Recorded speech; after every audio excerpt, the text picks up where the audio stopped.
میں نے اپنے بڑے اختصار کے ساتھ بیان کیا ہے، لہٰذا ٹائم زیادہ نہ کیا ہو، پھر میں معذرت کا دعا ہے اللہ تعالیٰ جو باتیں میں نے اختصار سے بیان کی ہیں اللہ تعالیٰ ان پر ہمیں عمل کرنے کی توفیق نصیب فرمائے، عقیدہ توحید ہمیں اختیار کرنے کی توفیق نصیب فرمائے، اور اللہ تعالیٰ ہمیں کتاب و سنت پر عمل کرنے والے بنائے۔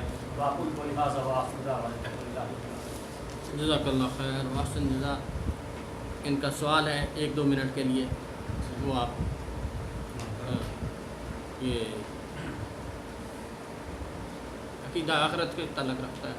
ہاں جی بولیے۔ عذاب قبر کے بارے میں پوچھ رہے ہیں۔ جب روح علیحدہ ہو جاتی ہے تو جسم علیحدہ ہے تو عذاب قبر آگے بڑھتے ہیں۔ اللہ تعالیٰ قرآن پاک میں بیان فرماتا ہے یثبت اللہ الذین آمنوا بالقول الثابت فی الحیاۃ الدنیا وفی الآخرہ۔ اللہ تعالیٰ ایمان والوں کو ثابت کر رکھتا ہے دنیا میں بھی اور اخروی زندگی میں بھی۔ مفسرین لکھتے ہیں کہ اس کے بارے میں اخروی سے مراد یہاں قبر کا معاملہ ہے۔ اب رہ گیا مسئلہ کہ ہم ایک زندگی گزار کے آئیں گے، اس کو کہتے ہیں عالم ارواح، اور قرآن یہ کہتا ہے، پہلی بات تو ہمیں قرآن پہ یقین کرنا ہے کہ جو قرآن میں لکھا ہے وہ حق اور سچ ہے، چاہے یہ ہمارا اس کو ذہن مانے یا نہ مانے۔ اگر اس میں لکھا ہے ہمارا عقیدہ ایمان ہے تو پھر اس میں اللہ تعالیٰ فرماتے ہیں کہ ہم نے بنی آدم کی روحوں سے وعدہ لیا، ہم نے اللہ سے باتیں کی، اللہ نے ہم سے باتیں کی ہیں، اور اللہ نے پوچھا الستو بربکم، میں تمہارا رب ہوں کہ نہیں؟ پوری آدم کی اولاد کو اللہ نے قیامت تک آنے والی کو اللہ نے عالم ارواح میں باتیں کی، پوچھا، سب نے کہا اللہ تو ہمارا رب ہے۔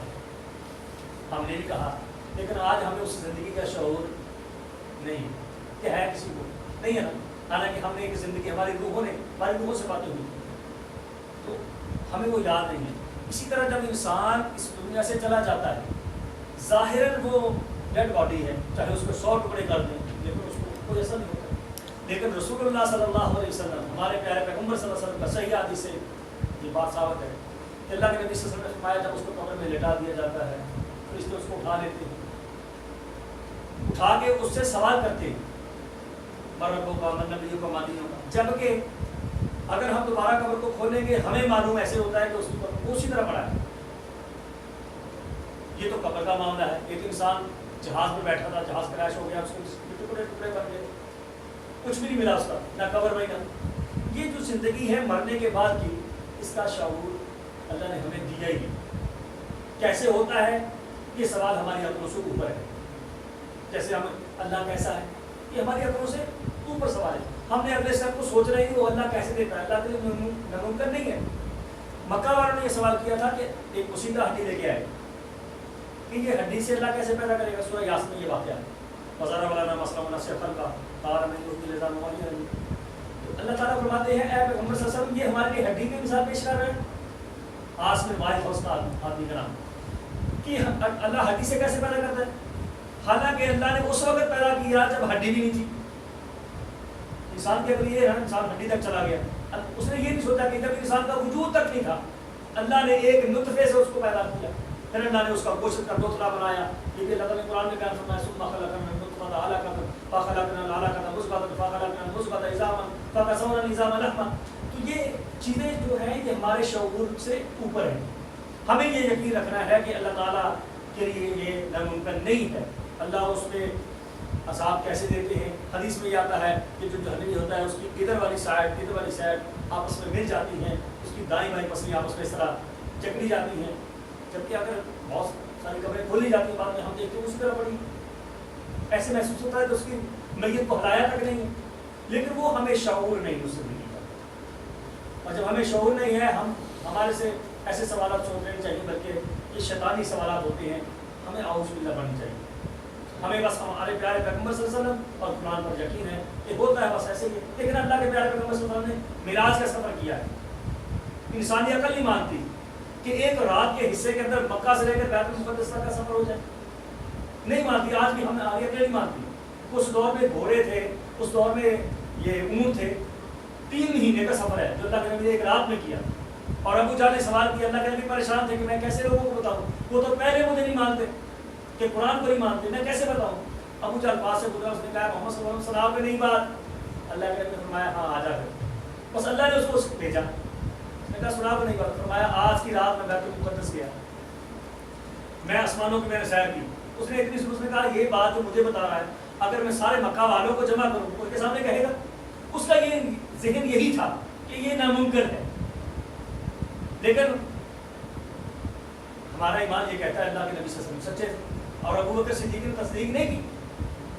راستے میں ابو جہل دوہرا دیا, لوگوں آؤ دیکھو محمد آج ایک نئی بات کر رہا ہے. اور سب سے بڑی بات یہ کیونکہ یہ دنیاوی بات تھی اور آسمانی بات تو چلو لوگوں کی وہاں تک رسائی نہیں ہے, لیکن یہ زمینی بات تھی. سب جانتے تھے, سفر کرتے رہتے تھے.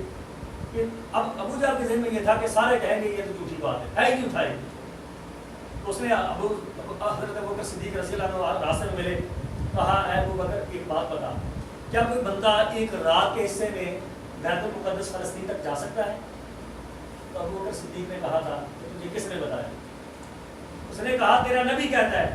ابو بکر صدیق نے کہا اگر میرے نبی سے سنا ہے تو میرا یقین ہے کہ اللہ کے نبی نے یہ سفر ضرور کیا. ایمان ایسا ہونا چاہیے, ورنہ آج بھی ہماری عقل نہیں مانتی کہ سفر کیا ہو, لیکن ہم نے عقل پر اپنی اس مسئلے کو نہیں تولنا. ہم نے قرآن اور حدیث پر اللہ کے پیارے پیغمبر صلی اللہ علیہ وسلم نے فرما دیا ہے کہ سچا ہے. اس کی کیفیت کیسے ہوگی, کیسے واقعہ معراج کی تھی, براق تھا, کیسا تھا, کیسے اس کے قدم تھے, اللہ نبی صلی اللہ علیہ وسلم بیان فرمائے ہیں.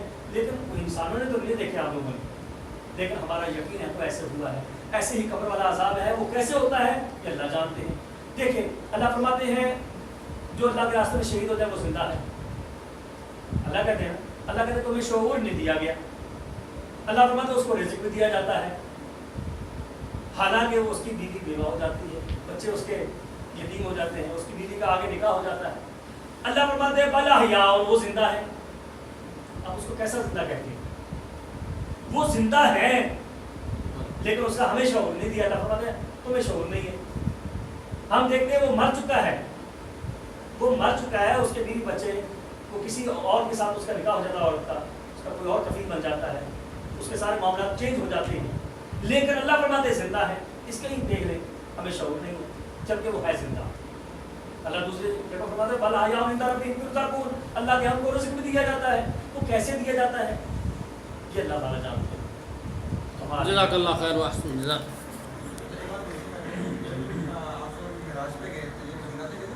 مکہ سے اس کے بارے میں بہت رحمت کرتی ہے جی.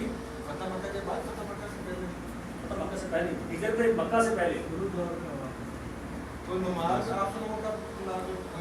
نماز کا حکم مل گیا تھا, لیکن باقاعدہ جماعت جو ہے